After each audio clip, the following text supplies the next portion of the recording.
This is Truth in Media. I'm Ben Swan, and today on the show we're taking a look at two new bombshell developments on the attacks of 9/11. The first, that for the very first time, the fire commissioners of the New York Fire District have voted unanimously to call for a new investigation into 9/11. It's based on evidence, they say, of explosives bringing down those buildings. Listen. The overwhelming evidence presented in said petition demonstrates beyond any doubt that pre-planted explosives and/or incendiaries, not just airplanes and the ensuing fires, caused the destruction of the 3 World Trade Center buildings. And the second bombshell, a new $300,000 study has been published by the University of Alaska, and it proves that World Trade Center 7, the third building to come down on 9/11, did not come down the way that federal agencies have claimed for years. We're going to show you exactly what that study has found. All of it today on Truth in Media.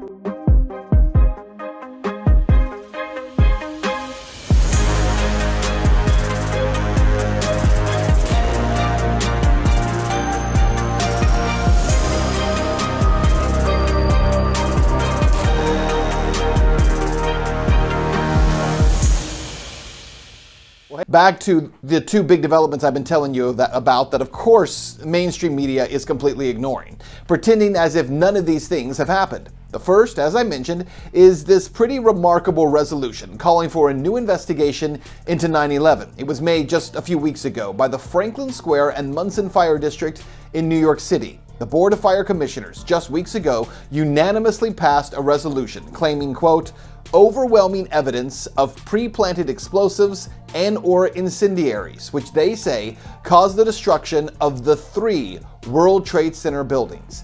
Here's a clip from that meeting on August 1st of this year. Whereas the victims of 9/11, their families, the people of New York City, and our nation deserve that every crime related to the attacks of September 11, 2001 be investigated to the fullest, and that every person who was responsible face justice. Now, therefore, be it resolved that the Board of Fire Commissioners of the Franklin Square and Munson Fire District fully supports a comprehensive federal grand jury investigation and prosecution of every crime related to the attacks of September 11th, 2001, as well as any and all efforts by other government entities to investigate and uncover the full truth surrounding the events of that horrible day. I'm going to put the resolution to a vote. Commissioner Malloy? Aye. Commissioner Lyons? Aye. Commissioner Zaragoza? Commissioner Blair? Aye. Commissioner Saltzman? Aye. Resolution passes. Thank you.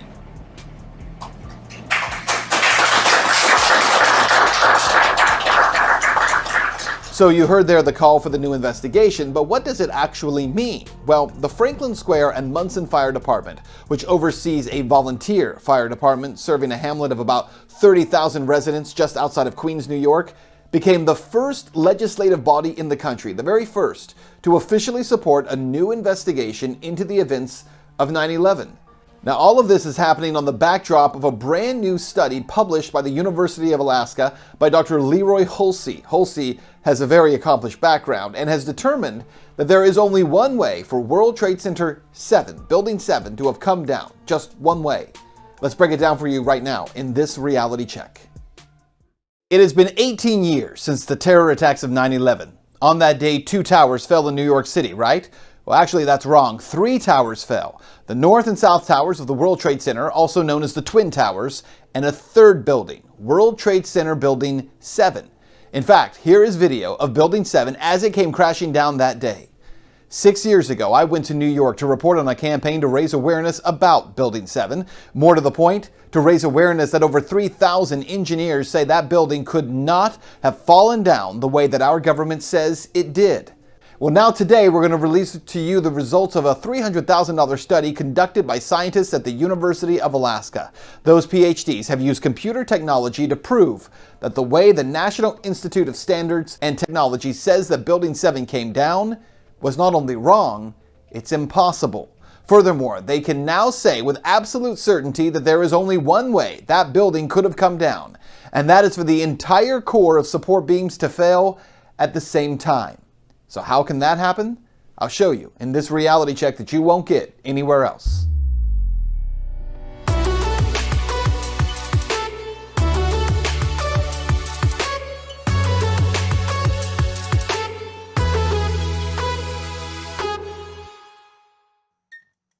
So, it was 6 years ago that I traveled to New York City just before 9/11 to report on claims that were being made by the group Architects and Engineers for 9/11 Truth. That claim was on 9/11, the third building that came down that day could only have been taken out through a total failure of support columns. That's what they were saying. Now, we would know this as something called a controlled demolition. Take a look. And in a controlled demolition, when you have a core and an exterior, and you take the core out, it pulls in the exterior and it comes down. What happens if you leave half of them? So if it's not a controlled demolition, if you just have a failure of half the columns, You'd have a partial collapse. Again, that was 6 years ago, and yet now on the 18th anniversary of the 9/11 attacks, a new study has just been published, one that took hundreds of thousands of dollars and several years to complete. The groundbreaking Building 7 study, a structural reevaluation of the collapse of World Trade Center 7, was conducted by Dr. Leroy Hulsey, a PhD, as well as two other researchers at the University of Alaska. It is a finite element analysis that uses computer modeling based on the original blueprints for World Trade Center 7 to determine what could and what could not have caused the collapse. The study examines NIST conclusions and finds them to be untenable. So what was the conclusion of NIST, or the National Institute of Standards and Technology? Watch this. World Trade Center 7 collapsed because of fires fueled by office furnishings.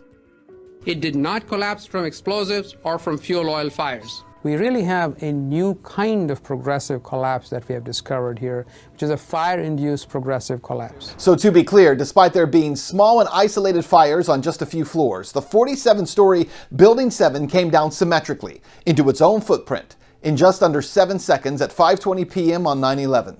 The official investigation into the collapse was conducted by NIST. It's an agency under the U.S. Department of Commerce, which concluded that, again, normal office fires were responsible for the failure of the structure, saying that falling debris from World Trade Center's North Tower flew and crashed into Building 7 and then ignited small office and furniture fires throughout several floors of the building.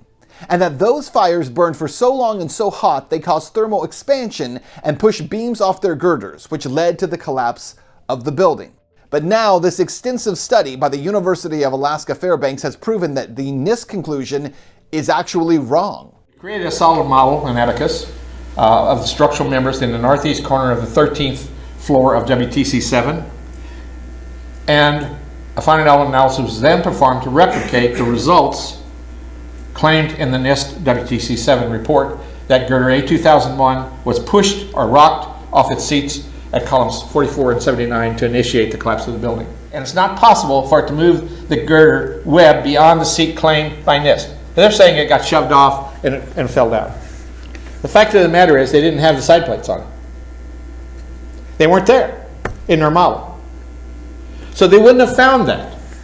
The executive summary of the UAF study finds that, quote, fires could not have caused weakening or displacement of structural members capable of initiating any of the hypothetical local failures alleged to have triggered the total collapse of the building. Nor could any local failures, even if they had occurred, have triggered a sequence of failures that would have resulted in the observed total collapse. Well, this leads Dr. Hulsey and his colleagues to this, quote, it is our conclusion based upon these findings that the collapse of World Trade Center 7 was a global failure involving the near simultaneous failure of all columns in the building and not a progressive collapse involving the sequential failure of columns throughout the building. Well, that failure of columns would mean that nearly all of the columns in the base of the building would have to have been taken out simultaneously. Remember, this is a building that on 9/11 was never hit by a plane. It simply collapsed. What's more, Dr. Hulsey's conclusion does match a theory that has long been promoted by so-called 9/11 truthers, that explosives were actually used to bring down Building 7. So what you need to know is that in the history of fully completed and standing skyscrapers, there has never been a high-rise building that has collapsed from fire. It had never happened until NIST claimed that it happened at World Trade Center 7. What you need to know is that it took Dr. Holsey and his team more than 4 years to publish this study, which again used finite element computer simulations and high-tech computer modeling. And what they found was that despite the claims made by NIST, fire could not have brought down World Trade Center 7. The only reason NIST came to that conclusion was because they used wrong information to create their hypothesis. Now, here we're going to show you a videotape of the collapse itself. Describe that. Now we go to videotape, the collapse of this building. And what you need to know is that the models that Dr. Holsey used demonstrate that there is only one way the World Trade Center 7 could have fallen the way it did. The only way is the failure of every column at nearly the same time. In time to see what looked like a skyscraper implosion. Looked like it had been done by a demolition crew. It was almost as if it were a planned implosion. That's a reality check. Let's talk about it on social media, if we still can. So the question now is, where do we go from here? The report is finished and the public comment on that report will be open until November 1st of this year, 2019. But this week also kicks off a tour of Dr. Holsey speaking about his findings in the study. There will also be events with the New York City Fire Commissioners who will be discussing their unanimous resolution. So joining me now to talk about all of these developments 18 years after 9/11 is Richard Gage. He is the president of Architects and Engineers for 9/11 Truth. And Richard, obviously, you guys have a lot planned. You have a news conference you're going to be holding at the National Press Club in Washington, D.C. Tell me a little bit about what you're going to be revealing this year that people have not heard before. Yeah, this is a very exciting year for us. We're bringing Christopher Gioia and Joseph T. from the Franklin Square Munson Fire District to Washington, D.C. because they're on fire, right? They want to tell the world the truth about what happened on 9/11. 5 of these fire commissioners from this New York area fire district have voted unanimously for a resolution demanding a new investigation. So they're trying to get all the firefighters worked up about this. So this is the subject of the National Press Club press conference. So they will, after that press conference, go with us to walk the halls of Congress. We have about a dozen, and by September 11th, probably 24 meetings, many of which are with congressional representatives themselves. So this is very exciting. We've never walked into the halls of Congress with a uniformed fire commissioner or two. And also the husband and wife team, Bob and Helen McIlvaine, who lost their son Bobby in the South Tower due to explosions, which is, of course, the whole theme here. We're talking about explosions at the World Trade Center towers, heard and seen and experienced by more than 156 first responders orally on tape talking about that. Of course, none of these explosions are a part of the official record or report by NIST, the National Institute of Standards and Technology, for any of these 3 World Trade Center skyscrapers. And I know that for years now you all have been making the case that that is not even possible. Like, there is no legitimate answer being given by NIST for how that building came down. Is that still essentially the synopsis? Oh, not only that. Yeah, I mean, the evidence shows that this building came down by explosive controlled demolition. Right. Building 7, the 3rd tower, that for those who aren't familiar with it, drops like a rock straight down uniformly, symmetrically into its own footprint after witnesses hear explosions. So yes, we've received a lot of information about this building through the Freedom of Information Act.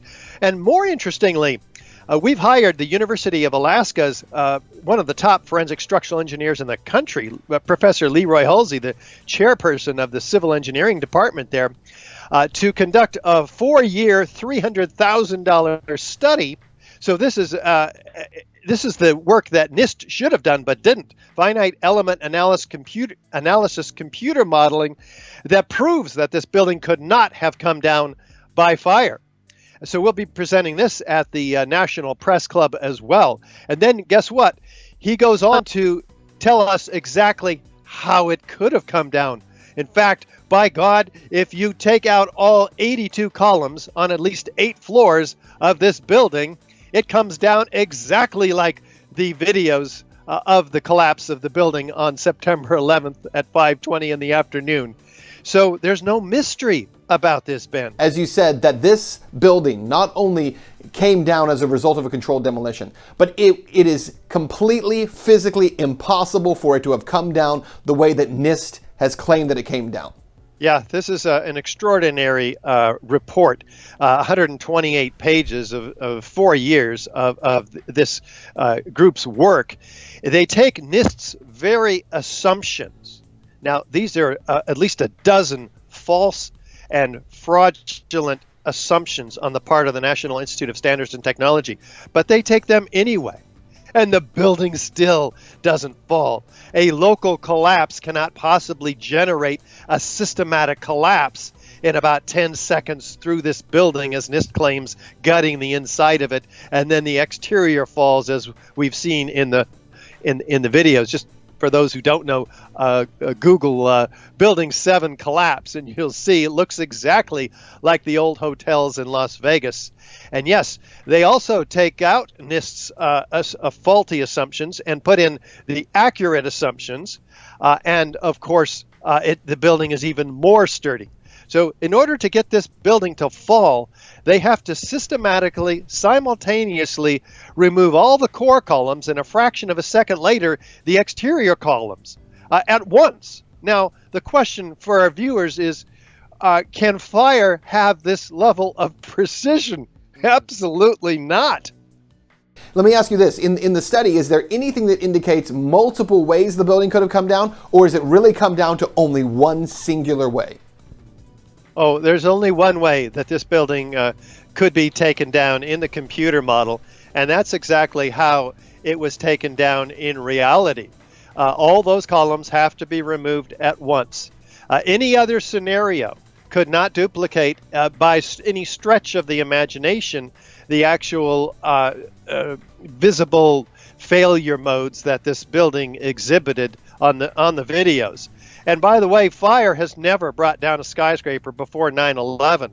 Skyscrapers are fireproofed. They have 2 and 3 hour fire protection around the columns and beams in the building.